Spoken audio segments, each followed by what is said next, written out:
When I was writing my book, Brewing Resistance, Indian Coffee House and the Emergency in Postcolonial India, coming out this summer with Cambridge University Press, I came across all these anti-emergency poems written in a variety of languages: Hindi, Punjabi, Urdu, English, and others. They were written mostly by students or other young activists.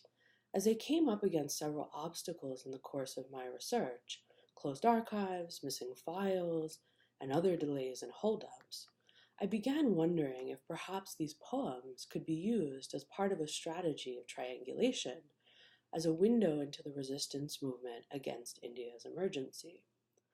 The paper then investigates how students and young political activists used poetry as part of the resistance movement against the emergency.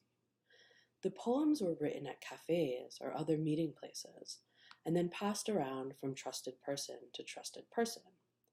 The poems were not created to be great art, but as a way of letting other activists and would-be activists know that they're not alone in their opposition to the emergency. In the oral histories I conducted, I soon found that this passing around of poems was rooted in the centuries-long tradition dating back to the Delhi Sultanate and before, of using Urdu and Punjabi poetry as political expression.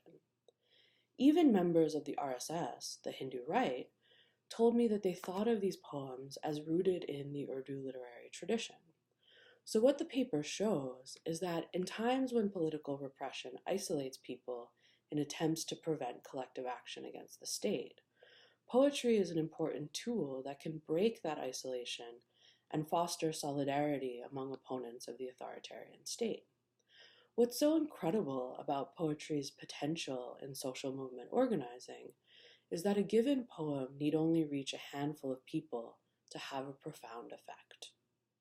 What's truly fabulous about this strategy of using poetry to access otherwise inaccessible histories is that it's a technique that dates back to court historiography in the early Islamic Caliphates. Ibn Khaldun, who some claim is the first ever historical sociologist, used poetry as source material in his historical writing. He claimed that particularly in the Arab Islamic context, poetry is one of the most important sources of political history. However, using poetry as a primary source in historical work is challenging because of the very nature of poetic form. Poetry has an abstract and symbolic quality that allows poems to transcend their original social context. And so a given poem can have different echoes and resonances depending on the reader and their social context. A poem can never be inert data. It will continue to have reverberations through history.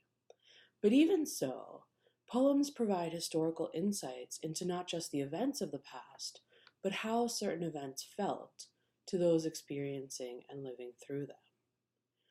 I believe that, particularly for researchers doing historical work across the Islamic ecumen, poetry has been and will continue to be an important source for historical knowledge.